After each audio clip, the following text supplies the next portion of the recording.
Well, hello everyone, and welcome to the beginning of the last days. My name is Laura-Lynn Thompson, and I was just reading in my dad's Bible. I like to, open up the show with things that he underlined. He has this Bible that is, it's got to be 100 years old now, and I was reading. He has a whole bunch of stuff underlined in Revelations 8, and I love looking at his. He's got these, it's good to see my dad's handwriting. I remember that. He should have been a doctor or something. His terrible handwriting. But he had all of these, scriptures and notes and all of that written on this. And it means so much to me that my dad loved the word so much that he invested a lot of time. But I go to Revelations 8 today in my dad's Bible, and of course, we like to talk about the last days here because it sure feels on some days like we're in them and we're like, come Lord Jesus. Revelations 8 verse 1, it says, and when he had opened the seventh seal, there was silence in heaven about the space of half an hour. My dad has this verse underlined. And it's so fascinating, isn't it? Like they're talking about, the last days and that, and how this all closes up and judgment and all of that, right? And there's going to be silence in heaven for about half an hour. So then I was kind of reading down a little bit farther, and down at verse 7, he's underlined again. The first angel sounded, and there followed hail and fire mingled with blood. And they were cast upon the earth, and the third part of the trees was burnt up, and all green grass was burnt up. Thinking about all those fires that we've been having, how bad can it get? And then the second angel sounded, as if it were a great mountain burning with fire was cast into the sea, and the third part of the sea became blood. What does that mean? And the third part of the creatures which were in the sea had life, died. And the third part of the ships were destroyed. There's a lot happening, like all these big whales that are washing up now, and they think that has to do with some of these underground wind, it's not wind, it's not underground wind, but it's the windmills, like they turn around. Well, they're sounding the bottom. Yeah, they're sounding at the bottom, sound structures. Right, the turbines. Oh, okay, the turbines have to be mounted in the bottom, so they're pounding, and so we see a lot of things that are happening but this is verse 10, so I'll close with this. And the third angel sounded, and there fell a great star from heaven, burning as it were a lamp, and it fell upon the third part of the rivers and upon the mountains of waters. And the name of the star is called Wormwood. And the third part of the waters became wormwood. And many men died of the waters because they were made bitter. I don't know what it all means. So then what I did was I Googled, Revelations, right? Oh man, I don't know what's happening, but it's going to be exciting. I don't really want all our waters to, become bitter. It says that people died.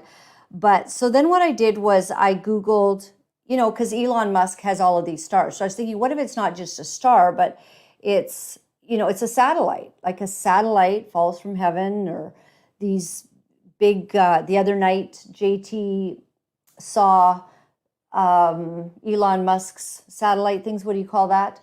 Starlink. And he saw that going by in the skies, right? Like, what if that whole, I don't know, they're all separate, I guess, but so-called wormwood. So I Google Elon Musk and wormwood, and it comes up to Elon Musk is building a Texas utopia town called Snailbrook. Now look, that does not say wormwood, but when I Google those two things, it comes up. So I don't have time to go into all of it, but and then SpaceX successfully launches Falcon Heavy rocket for U.S.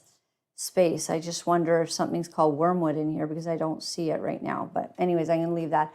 So all of it I love, right? I just love the word. I love how incredibly it has predicted many things, actually, including Israel becoming a state in 1948. These are things that had to happen. before the end of the world. And certain things are falling into place. It says one day you won't be able to eat or purchase food unless you have the mark, right? We're getting closer to them demanding that we have digital ID and that perhaps the whole world goes onto a system. So all of this is absolutely fascinating. Before we get to my amazing guest, one of the most courageous people in Canada who is sounding an alarm about what is going on, and he now faces 10 years imprisonment, and we want to hear from him, where he's at, and about this epic fight that he's in. But I do want to show you Justin Trudeau's comments on Canada stopping Facebook and Instagram ads. Show the first one first? Okay, we'll go to that. So in the wake of a disastrous Bill C-18 rollout, Canadian Heritage Minister Pablo Rodriguez announces that Canada will cease advertising on Facebook and Instagram. And so this is a boiling issue. It affects all of us, actually. Let's see what they're all saying. Take a look. The platforms don't have any obligations under the Act, none. And despite this, Facebook has decided to be unreasonable, irresponsible, and started blocking news. This is why, today, we are announcing the Government of Canada will be suspending advertising on Facebook and Instagram. And this is exactly what Canadians are expecting. So today, we're calling on both platforms to stay at the table, work through the regulatory process with us, contribute their fair share, and keep news on their platforms. It's good for the platforms, good for news in Canada, good for Canadians, good for our democracy. So the real issue, JT, is it that the government is wanting them to pay the news people, right? And so Facebook and Instagram and all of them, they don't want to pay anyone to just put news items up. So this is the big fight. So Justin Trudeau comments on Canada stopping Facebook and Instagram ads and the threat to democracy. Take a look. Your heritage minister says he believes there is a way forward with Google, but with Meta, as you've said, your government has now suspended all advertising. How far will your government go in taking on a company like Meta? What could be next? This is not just a dispute over advertising, it's also a dispute over democracy. It's a question of recognizing the role that internet giants like Facebook, Meta, Google, and others have in our lives, and therefore a responsibility that they also wield. As we've said, we're continuing constructive conversations with Google. Unfortunately, Facebook has just refused to recognize any sort of responsibility it might have in contributing to a democracy that has, democracies in general that have contributed to its success as a company, as a corporation. So we're not backing down on this. This goes to the core of a free and informed society that is able to take responsible decisions in a democracy. Citizens need to have access to quality local news, to quality content, to quality journalism that is properly paid. And the fact that the media, that Facebook doesn't want to recognize the hard work of professional journalists across the country is something that undermines the very fabric of our democracy at a time where we're seeing democracy backslide around the world. So Canada and allies around the world are going to stand strong and demonstrate that we will not flinch in our defense of fundamental, foundational principles to democracy, like a free, quality, informed press. I mean, it's so ridiculous. I mean, how much money does he make to actually control the press, right? They won't print about any of his scandals. He's gotten away with absolute mayhem, right, for years. And I'm watching all of this, and I'm not sure, like, are they all pretending to fight, or are they really having a battle? Do you think it's real?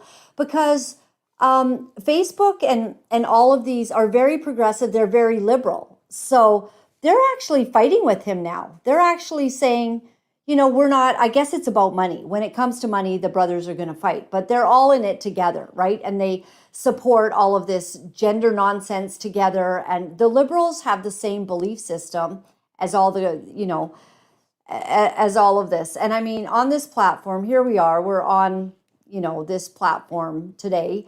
And we have to be so careful, about what we say, because it might be a liberal point that we're going against. And they protect those liberal points. But now Facebook and all of these guys are having the big fight. I guess it's about money, So in any case, when I see the Prime Minister trying to talk seriously, it just does not wash with me. I can't take anything he says for real, because he's so corrupt. There's just so much nonsense behind all of it.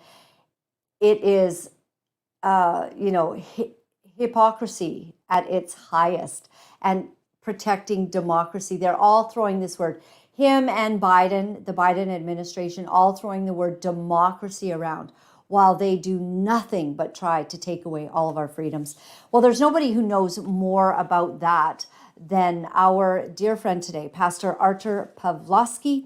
And he is here with us to share about his ongoing journey, which is actually at a pretty critical stage right now, facing 10 years imprisonment. So let's bring on Pastor Art. Thank you very much for waiting in the wings there, Pastor Art.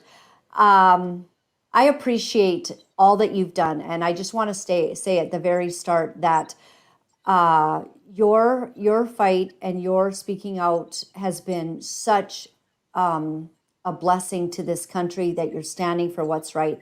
I know sometimes you don't get the support that it would be nice to see everybody get on the same page, because I happen to believe that you might be a little bit ahead of your time.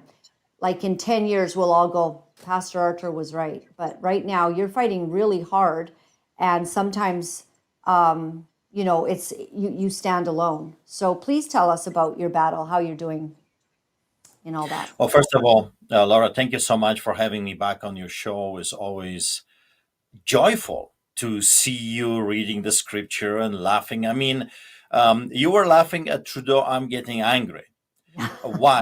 Because he is a modern day Caligula. He is a psychopath. This man murders Canadians and forwards his agenda to destroy the young generation. I mean, those are dangerous, evil, wicked individuals. And when I see them lying, every word they're saying is a manipulation, disinformation, lie chasing lie. We do not have democracy in our beloved Canada. We are in a police state.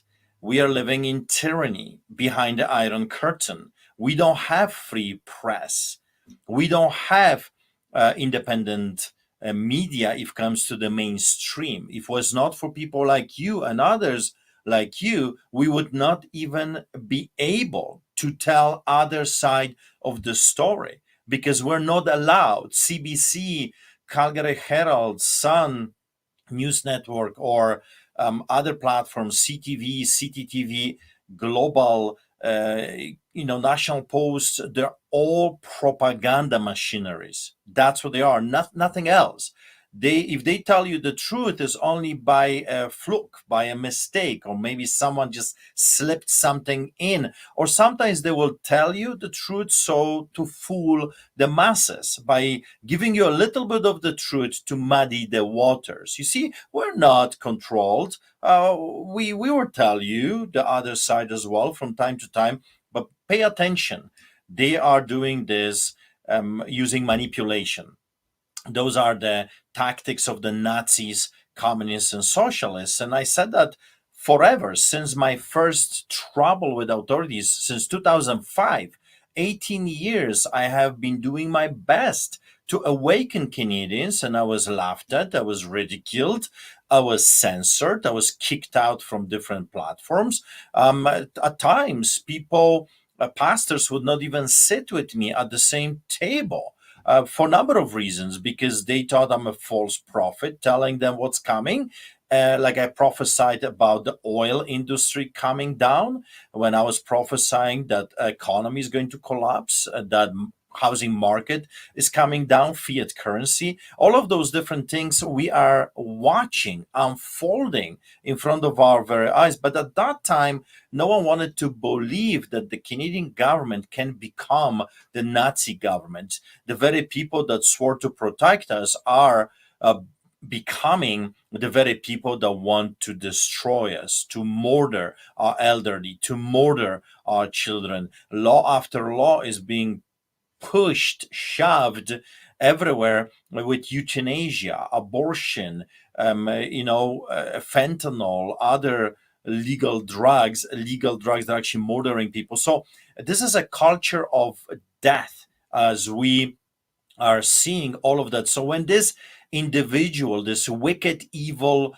son of a Castro, if you will, comes and tells all those lies, I mean, I'm angry. I'm angry that people don't see it, that the Canadians are still not awakened to the truth.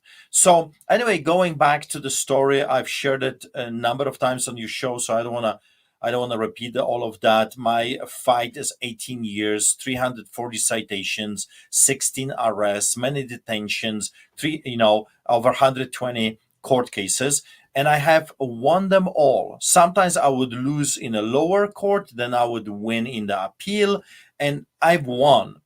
God has blessed me with victories after victories after victories. And I think that upsets them. That upsets them to a point that they looked everywhere for a judge that would finally not go following the law of the land, ignore the Charter of Rights and Freedoms, ignore the Criminal Code of Canada, especially Section 176, 1, 2, and 3, and find this guy, this annoying, in your face Polish immigrant guilty of something. So they did it. 2 days trial, no witnesses, word by word, coming over my sermon to the truckers, and he found me guilty. Guilty on everything. Eco-terrorism, guilty. Inciting mischief, like some bloody murder, guilty. Breach of probation, guilty. I mean, is there any charges so we can find this guy guilty on? They ran out of charges because I won in previous courts, so they had to stop there. Now, August the 9th, Laura, I'm facing this judge again. And here is a very interesting twist to the story. I've learned that his daughter is bisexual, very vocal against me on social networks, and she's a lawyer as well. Is that not interesting? Remember, I told you that this judge was personally selected. He's not from Lethbridge, he's not from their area. He was personally selected to preside over this case. So Wow, that seems like that is very inappropriate, if I of might course it say did. that. I don't.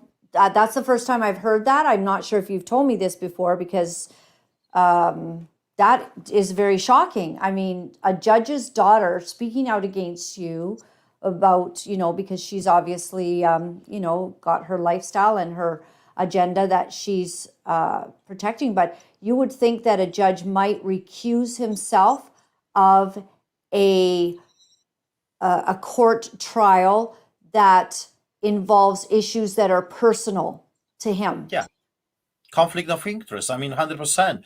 But Yeah. as you know, law and order is out the window. Human rights out the window. I remember so many times, Laura, being attacked by the left with this slogan, "My body, my choice, my body, my choice," right? Everywhere I would go, and they were doing their bloody protest to murder the innocent children in the mother's womb, they would be yelling that stuff. So I want to yell that back at them. My body, but your choice. Like, what's going on here? You should stick with your own rhetorics, with your own policies. Why the Right. flip-flopping left and right?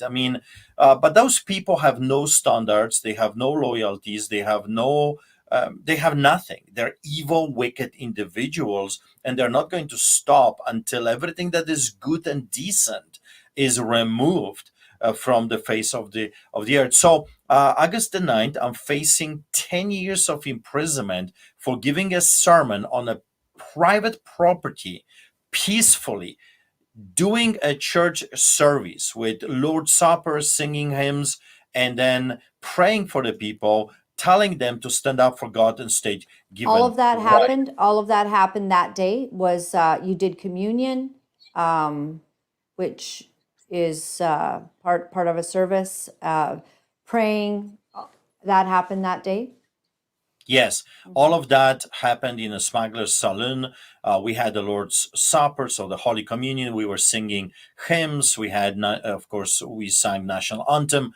We prayed for the people. I delivered 19 minutes sermon, reminding them of our history, solidarity movement, what I witnessed with my own eyes. I told the people to do it, to stand up peacefully, no guns, no swords, and yet I was compared by the Crown Prosecutor Stephen Johnston, that pathological liar. I was accused of causing Canadian economy over $400 million worth of damages. And then I was also accused of my speech. He said it's like Amanda was inciting murder on other people. He also compared my sermon to Rwanda genocide. Can you imagine those people? I mean, I'm talking to you about this and I'm shocked what I'm even saying, because this is like surreal utopian movie from, some messed up individual that came with this horror movie. But that's exactly what happened. Stephen And the judge, Johnston, for people to understand the names and all that, is that the prosecutor in this? yes, he Right. is he is from a special prosecutors unit. I mean, he is special. Believe me, he is special. And he has an agenda. He hates me. During the trial, he was butchering my name purposely. My lawyers talked to him and said, "Sir, can you at least do your best to pronounce Mr. Pawlowski's last name?" And he refused. He refused. So it's personal. It's a personal agenda. There is a personal hate towards Christianity, towards pastors, towards me. So, anyway, what you don't know, but I want to share it publicly. I am sick and tired of this bribery business coming from the UCP government, the new saviors of Alberta.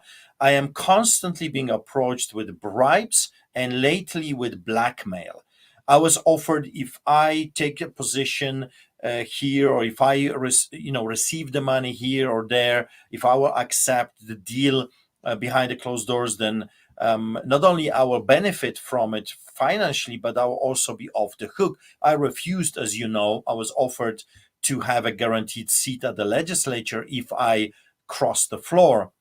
Now it's blackmail. I'm being told that the judge is bought and paid for by the politicians. I was told that I must pay 100,000 plus 50, or else I am to pack my bags. And this is how it was worded. The judge was ordered to put me back in prison if I don't pay. Also, what's fascinating, in a sick way, that I was told that Pierre Poilievre, Stephen Harper, and Jason Kenney are at this game together, telling me if I don't withdraw myself from the political arena until the next federal election, they're going to destroy me. They're going to put me back in prison. They will silence me. And as they said it, we are going to eliminate you from the board, as is some kind of sick game that they're playing with human lives. I mean, everything, Laura, is sickening. The level of corruption in this country, if people only knew how bad those individuals are, it's absolutely sickening. And the only thing I just want to be left alone. Leave me, people, alone. Do what you promised, Danielle Smith. You promised an amnesty. Do what you promised. We've elected you because you said that you're going to come to the rescue. And of course, now she refuses. And yet, the freedom people think that she is this new savior of Alberta. I mean, I don't know what is going to take for Albertans to realize with whom we are dealing with. And then there is this craziness of the CBC. I don't know if you want to talk about that now Sure. so CBC was actually calling Daniel Smith, trying to come to the bottom of the story with my conversation that was leaked to the media. And during the conversation, Daniel Smith acknowledges with her own words, like she's saying, "Yeah, I am in contact with the Crown prosecutors on a regular basis, every week actually." She says that. I don't say that. No one else is not saying that. She says that. And so the CBC freaks out and the NDP and they're saying, so how it is? Because in one interview you say you have no contact, in another interview you say you have, in the private conversations you say a totally different story. So tell us the truth, what's really going on? And she refused. She said that she never said those things. And then eventually the story ends up that the premier is threatening the CBC to go and sue them.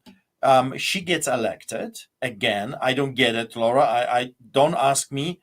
I don't understand why the people that were raped by the UCP government, the conservative government for 3 years, would elect the rapists back into power. This is a story that I don't get it. I don't understand. Stockholm syndrome, perhaps. Maybe they love their abusers. They love their rapists. The very government that did this to us in Alberta, they voted them back in because they got scared of the NDP more. It's so bizarre. It's so crazy. So now, the political pressure on the CBC, and they are retracting the story and are apologizing for letting people know what's really going on. And I don't get it. What I did, I am fighting for the very life, for my life, because I'm dealing with the extremely corrupted tyrants, evil, wicked liars that have no problem to manipulate the stories, for giving a sermon to a hurting Canadians, standing on my God and state given rights, on the Criminal Code of Canada, on the Charter of Rights and Freedoms, on the International Human Rights Foundation. And I'm the bad guy. I'm exposing the liars. I'm telling people, look what is happening. They are bribing, they're lying, they're blackmailing. Those are not good individuals, and I'm the bad guy. I'm the evil one here. I'm the villain, and the liars are the good guys. I think this is, out of all this story, this is the most bizarre part. Right. So a couple of things to highlight. You are saying that basically you have been told, it has been communicated to you that you need to stand down and pay money, or basically the judge is going to throw the book at you. And I guess they want you to be quiet about that kind of communication.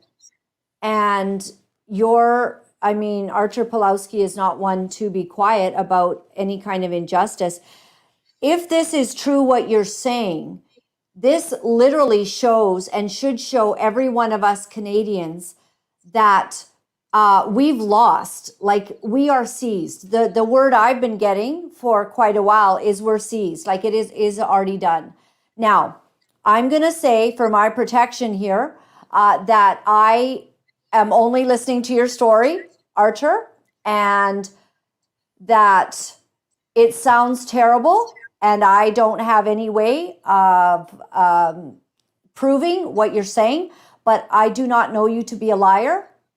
In fact, I know you to be a person of truth, so much so that it gets you in a lot of trouble, and it makes a lot of people uncomfortable because you're not willing to keep looking at what's happening in Canada and be quiet about it. And you're basically saying you're up against a very corrupt system right now. And this, what you're telling us, means that there are people colluding with the justice system, with the political system. You've mentioned Jason Kenney, Stephen Harper, and Pierre Poilievre.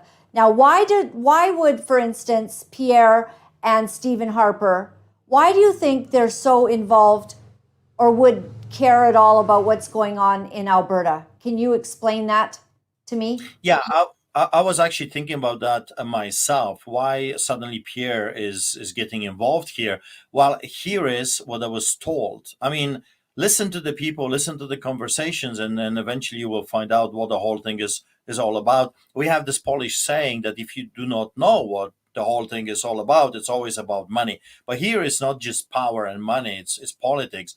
So there is a coming federal election, and the conservatives are being groomed to be the next winners. And you know that, I know that, anyone that actually is observing political realm here knows that. You just had an election by election with another party which was completely destroyed, attacked, vilified, because they don't want competition. What we're dealing with is just the same coin, this way or this way. It's all the same thing. There is no competition. There is no real fight between the globalists. They're all in it together. The conservatives, the NDPers, the liberals, they're all the same entity. They're playing a theater. It's a political theater. It's a game. And we have the same thing. I've seen that in Poland.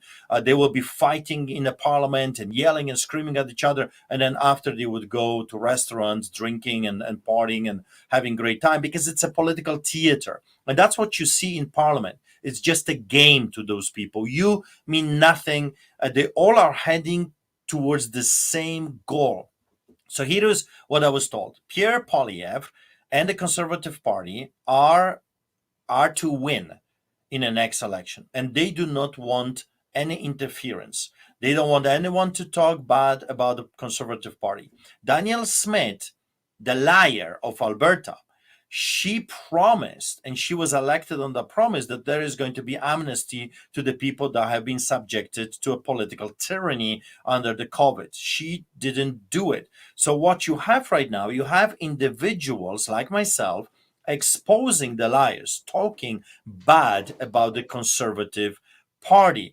Pierre Poilievre is the federal Conservative Party. So by eliminating me, or by bribing me, or blackmailing me, telling the judge, you must eliminate this threat, he's talking too much. He's exposing the Conservative Party of Alberta, and therefore there is a collateral damage that is heading our way. So I was told, if you keep your mouth shut, don't talk politics, withdraw yourself from politics, pay us because it has to hurt you for what you have done, apologize for what you have done, then this will go away, and then you can live your life as a slave. Because I mean, what is a life of a man that cannot talk?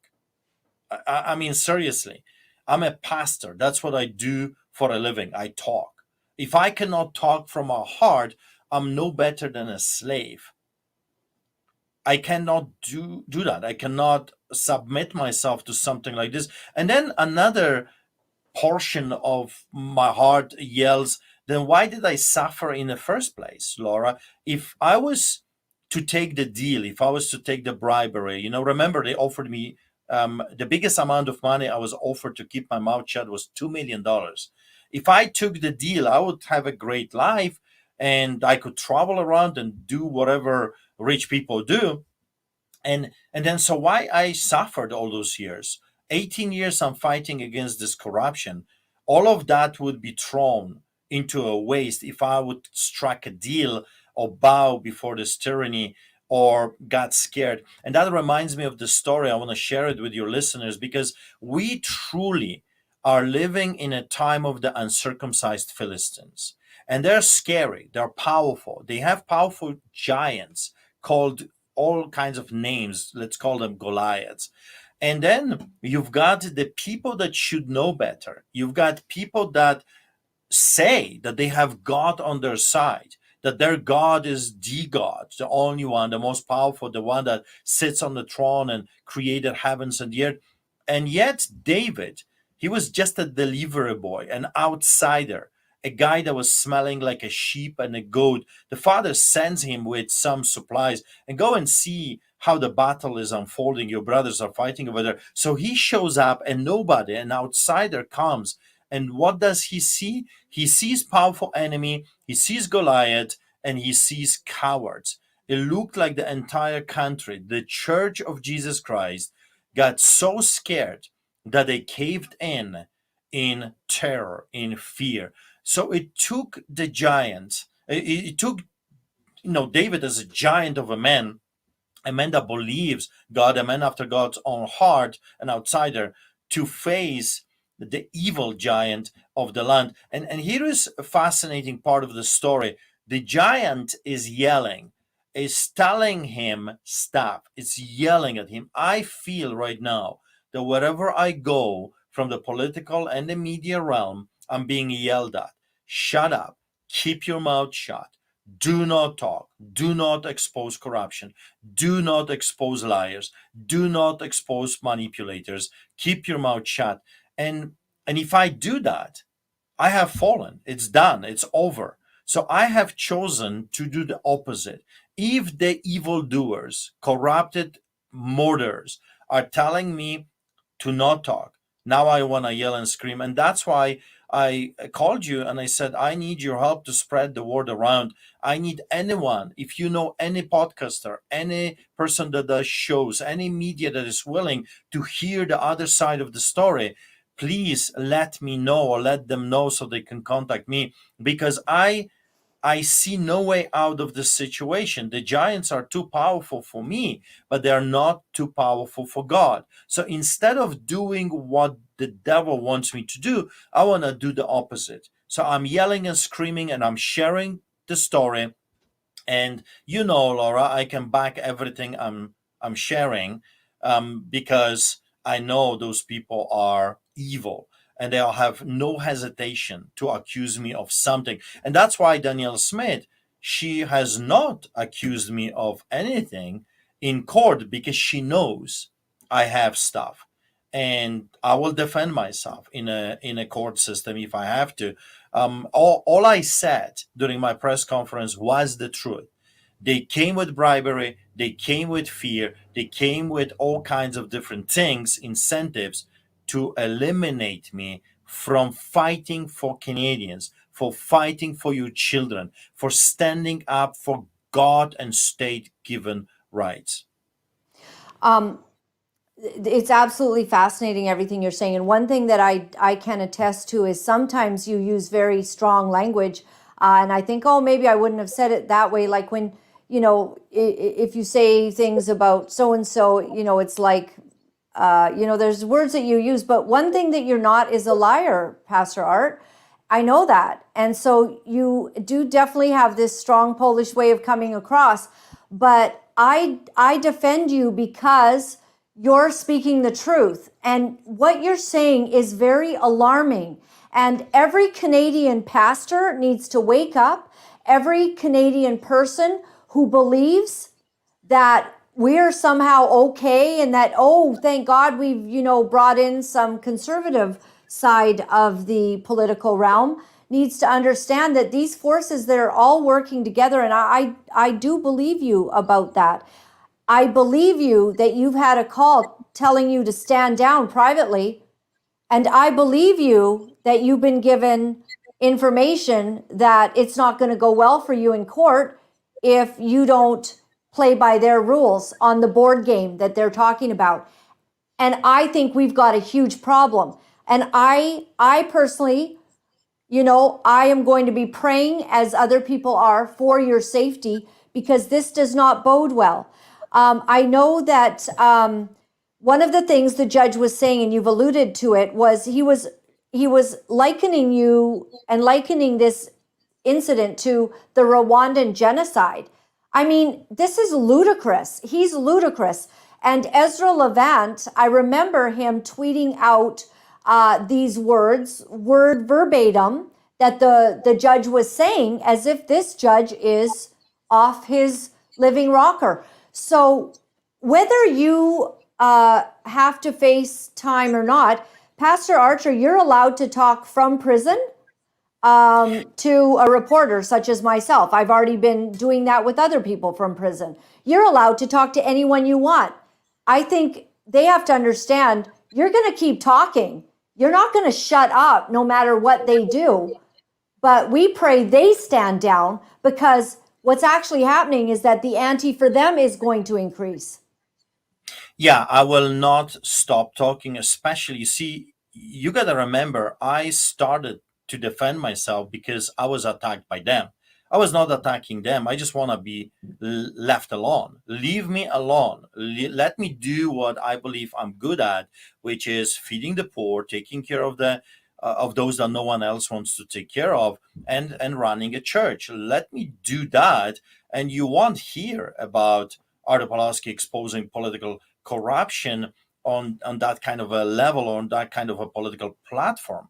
I hate politics. It's a sewer manure in a sewer canal. That's what politics is. It's disgusting. I mean, every time I have those dealings with those people, I need a shower. It's so awful. It's so evil. It's evil to the core. Those are monsters. Those are not good people. I don't want to have anything to do with them unless God sends me to speak the truth and defend life. So I have no intention of stopping talking, even if it means from jail. And then my family is going to be talking. They're going to do us just like the last time. My Nonstop. sons, and nonstop every day. There's going to be a talk every day, because then we will have no choice whatsoever. How is this daughter? Like, have you screenshot the post that this daughter of the judge has done? Like, So I just got this information like literally hours ago. So wow. There's a lot of stuff that people are. You need to text someone right now and get the screenshots, because if they're not listening, because if they are, Pastor Art, they're taking it down right now. You know what I mean? Well, they can take it down. I mean, there's no defense. There's nothing really I can do. The judge can say, well, my daughter had no influence on me.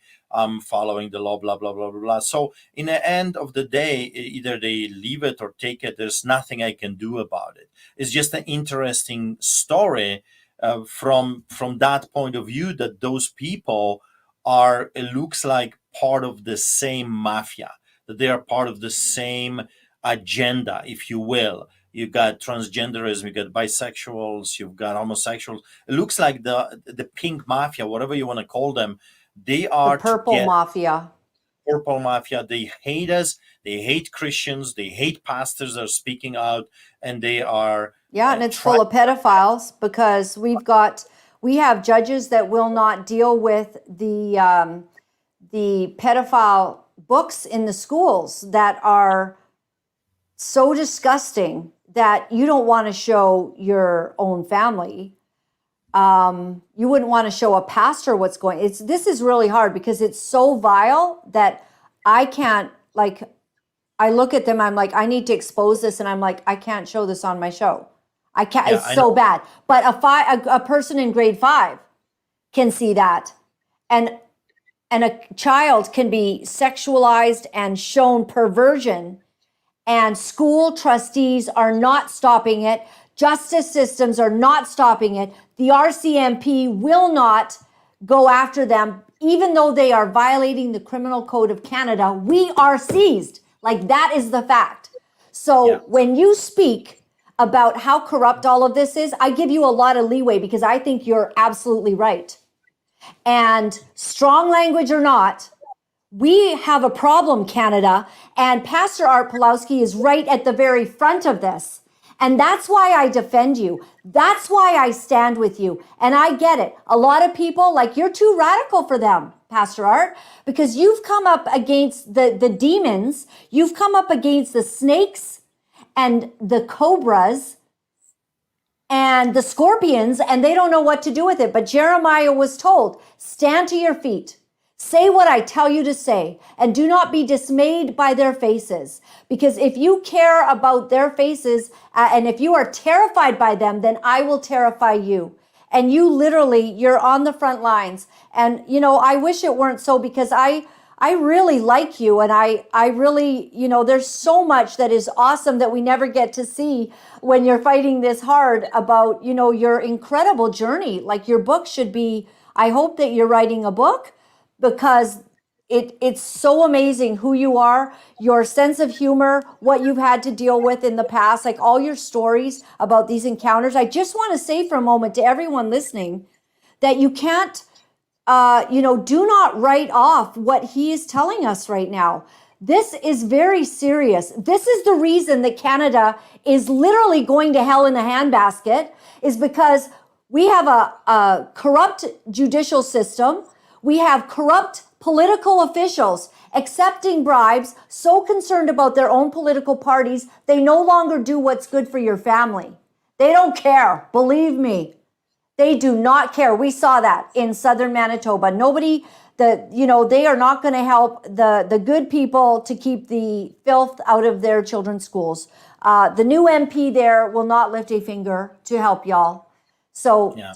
there you go. But they're not voting in the right people. They're like, people are at a precipice, and it's kind of like either we see the wave and the domino effect of deciding we're going to be voting in independents.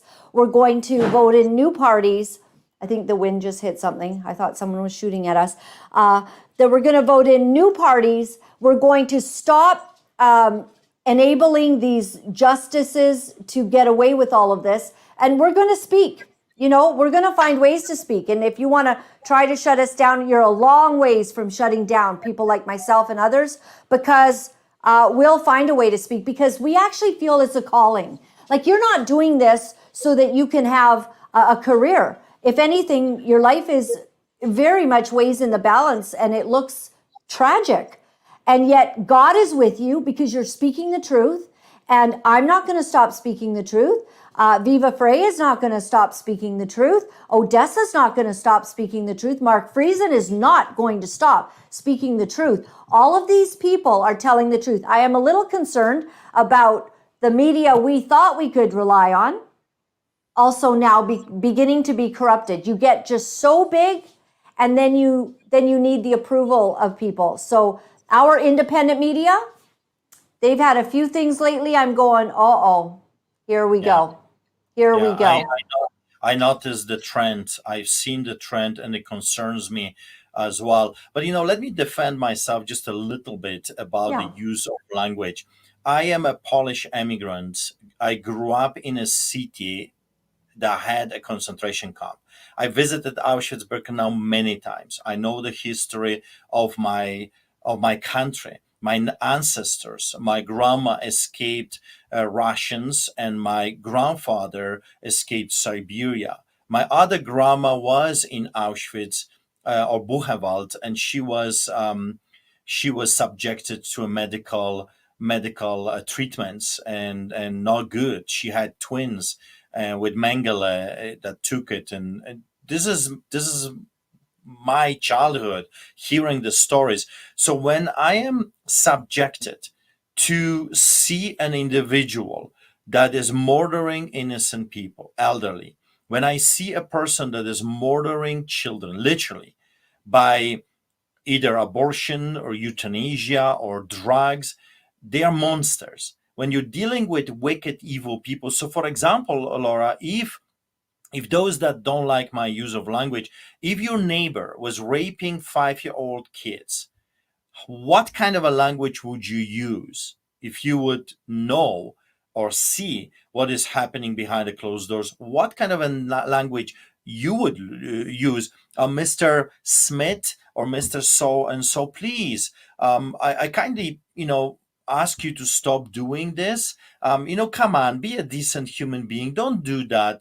We as humans in Canada, we don't do stuff like this. Or would you be yelling Art Pawlowski style, you bloody rapist, you pedophile, you murderer, if you don't stop, I'll kill you myself with a chair.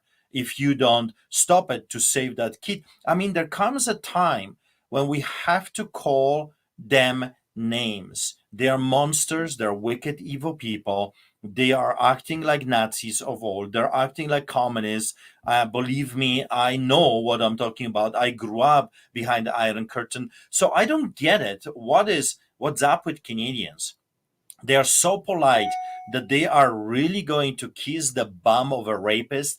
They are going to kiss and say, I'm sorry, a bum of a murderer, someone that wishes you ill, wishes you evil, is coming after you little ones. I mean, what is going to take for Canadians to see the evil in the land? If they don't see it, maybe they are part of the evil. Maybe they're okay with rapists and pedophiles and groomers. You got to remember, my son Nathaniel just got charged. He got just charged. I have his paper here. I'll show it to you. He just got charged with with harassment, and some other bogus stuff. Unlawful. Listen to this. Unlawful engaged in protest on public accessible property. How dare you, Nathaniel? How dare you? You participated in a protest. How dare you? Against the groomers and the drag queen perverts, pedophiles. How dare you? And you harass people by daring to protest, reading the Bible. So, what is going to take? I mean, now our children are being attacked. But here's what I'm excited about. I'm excited. Your son, he's the chip off the old block, and he doesn't have the rough edges of growing up where you did, but he has the strength of his dad. And so, tell me about this clip here. Apparently, he has been speaking at the EU this very last week, I believe. Yes, I was asked to come to the European Parliament and to testify about what the Canadian government did to me, what the Conservative government did to me in the province of Alberta. And of course, because I'm still on house arrest, my probation officer was on vacation. I couldn't get a permission to travel. So I sent my wife and my son Nathaniel instead. I still had an opportunity to speak, but via video, and my son Nathaniel was able to deliver absolutely amazing speech to the European Parliament. And he is amazing. When I was amazing. I just love him. When I was listening to his speech, I started to cry. I mean, my boy is fighting for his father, and he's fighting for your children. He's fighting for the future of this land. He represented Canada. He represented Canadians that are being subdued under this crazy tyranny that we're facing. So if I'm taken down, I guess, well, I had to come in terms with this. I hope it's not going to happen, but if it's going to happen, if I have to become a martyr, well, I know that there are youngsters, other people rising up, standing up, and they will take my place. Laura, I get it that it would be easier for me. It would be easier. My life would be easier if I would just keep my mouth shut. If I would just pretend I don't hear it, I don't see it, and I will not say a word. But I can't do that. I'm not built that way.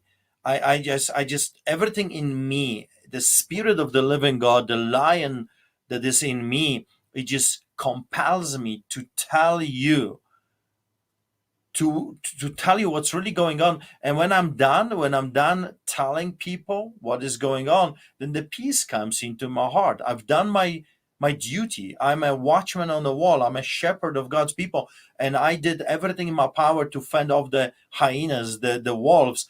And if people don't want to believe me, fine. If they don't want to hear what I have to say, fine. I'm used to that. I have been doing this for 18 years, warning Canadians. And if they don't want to heed to my warnings, that's okay. But at least I will face my God one day, and I will be able to say, God, I did my best. I was not a coward. I spoke the truth. I defended the innocent. I spoke for those that have no voice. I fed the poor. I took care of the orphans and the widows. And maybe I could do more, but I did my best. So here I am. Take me and receive me into your kingdom. You know, when I look in the mirror, I don't hate what I see. And I'm not talking about physical things. I'm talking about when I look in the faces of my children, I can truly say, your daddy did his best. And now my challenge to you is, you must, if you care about God, if you care about his righteousness, if you care about his law, if you love this land as I do, I love Canada. This is my home. This is my land. And in our national anthem, it clearly states that, "Oh God, keep our land glorious and free. Oh Canada, I stand." You see, there is a responsibility for every Canadian. I stand on guard for thee. Now it's your turn to stand up for your country, because if you don't do it, obviously the globalists, the villains, are not doing it. It's our responsibility for the sake of our children. So do your part, stand up, and please spread the word around. Let the people know what is happening to me. And lots of people think that my ordeal is over. They think that, okay, I've won my last appeal and it's kumbaya. No, they're not letting me live my life. I am on house arrest for 15 months, still subjected to this tyranny. Pathetic. My life has not moved. You know, in order to move on, the thousands subjected to this tyranny must be freed. I must be freed. Then we can move on. But until then, I'm facing a trial. The 4 boys are still in prison, guilty until proven innocent, not the other way around like it's supposed to be. They're still subjected to isolation and hardship, and they have not been proven guilty. Just like I spent almost 2 months, 50 days in prison. Innocent until proven guilty doesn't exist in this country anymore. We're living under tyranny of the liberal NDP and the conservative government. Where were those people? Where was Daniel Smith when we were bleeding? Where was Pierre Poilievre when the truckers were bleeding? Nowhere. When we were walking on the streets fighting for the rights of their children as well? They were nowhere to be found. Don't kid yourself. They're all identical. They're all the same. We need new people. That's why I really like what Maxime Bernier is doing. I mean, he's not a perfect man. You're not perfect. I'm not perfect. But at least we're doing our best to bring something good back into our land. So my son is facing a trial next week. He's coming back from Brussels with my wife tomorrow, and then I have to hire him a lawyer, because he's facing now 1 year of imprisonment, up to 1 year, for opposing the grooming of the children, the pedophilia that we see now left and right in this country. So I'm crowdfunding for his defense. I have a meeting with the lawyer next Friday, and so we're not going to let those boys to be without defense. There is 5 of them charged for their horrible crime of willing to protest publicly and peacefully the tyrannical bylaws that Judy Gondek, the witch of the West, that wicked, evil person, she has a daughter also. She's no binary. So it hits home. It's all personal for them. So the mayor enacts an illegal, unconstitutional law because her daughter is messed up. Do you see the connection? I mean, all of them. This is mafia. This is a Cosa Nostra that we're dealing with. And they want us to be quiet. I can't be quiet. For people who want to help to get Nathaniel legal representation, where can they do that? So we are crowdfunding. You can go to art@streetchurch.ca, email art, A-R-T, at streetchurch.ca. You can donate using the cards, debit or Master or Visa, on the website www.streetchurch.ca. The retainer, I was told first, was $5,000. Now it's $10,000. $10,000 up front to retain a lawyer. He's a very good lawyer. He's a very well-known lawyer because I want a good lawyer that understands what we're dealing with and is knowledgeable what we're dealing with. So he today he asked for $10,000 on Friday, regardless if people will help or not. I'm not leaving my boy dry. I'm going to make sure he has a legal representation. But if you want to be part of this, I mean, one man cannot do it. One Laura-Lynn Thompson cannot do it. Without the help of the people, we cannot survive this. And Rebel News refuses to help. So unfortunately, they decided not to help us anymore, and we have to do it ourselves. But in the end of the day, I have to tell you, my faith is not with Rebel News. My faith is not in a lawyer, but my faith is with God that uses people, uses platforms, uses social networks, and the lawyers as well. So, in the end of the day, I just want to leave you with this: do not lose hope. We know how the story ends. We've read the Bible. You were referencing to a revelation at the beginning of the show. We know how the story ends. We know that we win in the end because God wins in the end. He still sits on the throne. Do not lose hope. And listen to a guy that is facing such a hardship, telling you do not lose hope. My God is bigger than their God. He has more money than all of the Elon Musks and Schwabs and Rothschilds or whatever those people are, through those Castros. He has more money than all of them combined together. All the silver, all the gold, all the cattle on 1,000 hills belong to him. The earth is his and the fullness of. It's his everything. My enemies are in the palm of his hands. They live because my Father, which is in heaven, allows them to wake up. So, in the end of the day, yeah, it's tough for me. It's tough for my family, not knowing what is going to happen, at least in the near future on August the 9th. But I know that God has my back. I know that if I will stay within his will, then he is going to have his final say. But I cannot keep quiet. I cannot be silenced. I refuse. What a life is worth if a man cannot speak freely and worship his God without harassment of the tyrannical government. So, church, rise up. Pastors, rise up. Good Canadians, rise up. Spread the word around. Get me on every show that we physically can. Let's shake this earth like the Get Out video before, and let's put such a political pressure on Danielle Smith that she will have no choice but to set me free. You will not be silent, and we will not be silent with you, Pastor Archer. I have followed you from the beginning, and I will ensure that your message continues to go, and I will make sure that others are also sharing your message. And about any corruption or any ill-conceived evil that's going on behind the scenes, we are here to expose it. The righteous are bold as a lion, but the wicked flee when no man pursues.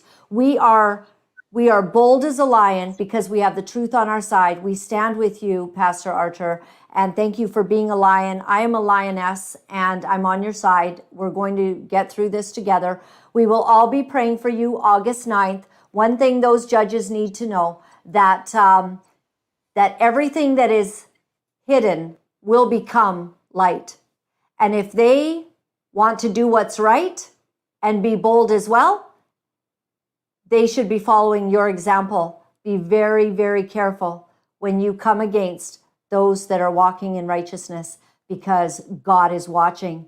And a lot can happen. We're starting to see some justice in the United States of America against some of these things. Whistleblowers are coming forward. Be afraid. Be very afraid when you are conducting evil, everyone, because it will come back to bite you. So thank you, Pastor Archer, and we look forward to hearing what happens. Let's do an interview after your trial or the judgment that's rendered. We'll talk again. Okay, thank you so much. Thank you for standing up and not being afraid. I mean, the truth shall set the captives free. Be blessed. Amen. Be blessed. I appreciate Pastor Archer. As you can tell, it's just not funny anymore, everyone. A man is potentially facing 10 years in jail.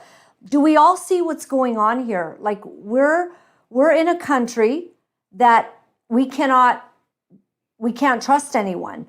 Everyone has lied to us. The medical authorities, the political authorities, our justice system, our judicial system, along with and including, the police and the RCMP and everybody involved. And we're faced with cowards. And it's very disturbing. If you appreciate the risks I take, I can only say it basically that way because it is risky. Can you imagine how many people are upset by interviews like this?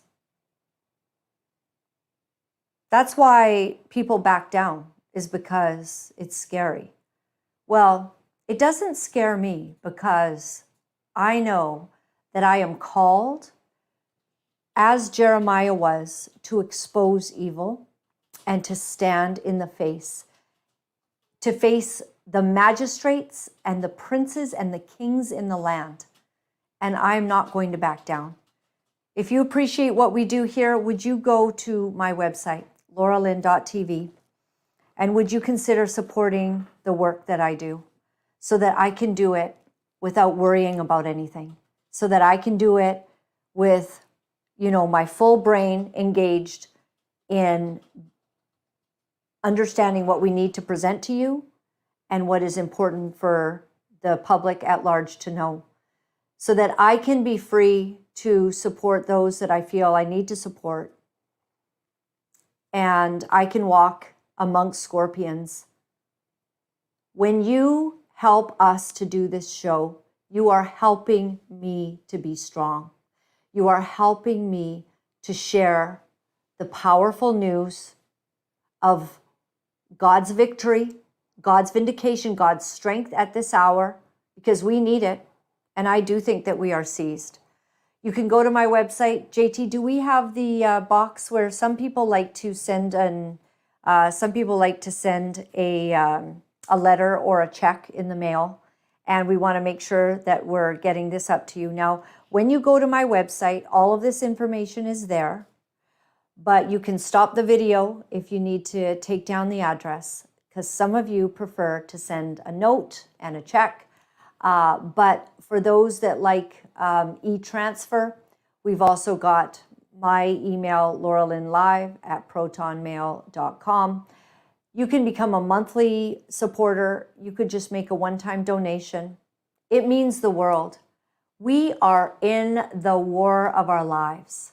I am telling you, not many people. So it's like 0.00000000001 of any Canadian wants to fight what Pastor Archer is up against. Everyone really wants to just live a peaceful life, but for that tiny percentage that fight, they come up against the vile dragons in the background. And these are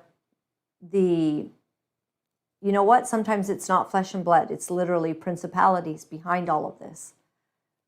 This is the ultimate war between good and evil. And people get compromised in our Canada. Politicians get compromised. And they have evil in their hearts, or greed, power, hungry, egos that are also involved. And it is our job to stand against evil. And I'll tell you why it's important. Because the same things that Pastor Archer is fighting, this freedom, listen, this is all connected to transgenderism. This is all connected to the schools, to the vile pedophile pictures in our schools that some of us are so afraid to say anything about. Or you're just too tired. You're just too tired to fight it. Oh, it's just too big. We just don't have the strength to go on. Well, that's called cowardice. And we can't do that. So thank you for helping me to do what I do. And be strong, everyone. In your own sphere, fight. Fight like the wind, everybody. So I'd like to end with this little story in Acts that I love so much. And my dear friend, Pastor Audrey Mabley, I don't know if you guys know her, but she pointed this scripture out to me when I was battling one time. And it's about when the apostles, had gotten in all kinds of trouble. And basically, they were called before the Sanhedrin. And they were held, up, and they were going to get in a lot of trouble. And basically, as they came in before them, one of the Sanhedrin basically said, listen, so they were going to flog them, kill them, kick them out of town. They were going to, just try them and judge them. And what was their crime, by the way? Talking about Jesus. That was the crime. Talk about, how far we've all come. Like, we're still in trouble, really, in a lot of ways, for talking about the Word of God. And these men were told, you shut up, or we are going to make your life a living, breathing hell. So one of these officials, the Sanhedrin, asked the guys to stand down a little bit, and he spoke to everyone else, and he said, listen, there's been all kinds of leaders, and these leaders came and they told everyone, what to do, and then these leaders got killed, and all of their followers disbanded. And another leader came, and then they were killed, and everyone disbanded. Well, Jesus came now, he says. And these guys are talking about all of this, but Jesus has died now. And he basically says to them, let's leave them alone. Because if this is just of man, it's all going to fade away on its own. We don't need to flog them and beat them and turn them into martyrs by killing them. They'll just, their fame will simply grow. But if this is of God, if what these disciples are fighting for, to talk about Jesus, who he was, the Messiah, the answer, the only true answer to this very day for everything we face today. If God is real, if Jesus is true, then we, said the Sanhedrin, are going to find ourselves fighting against God. And that's not a good place. I personally don't want to be fighting against God. I want to be in his agenda. I don't know if I always hit the mark right, but I'm sure trying.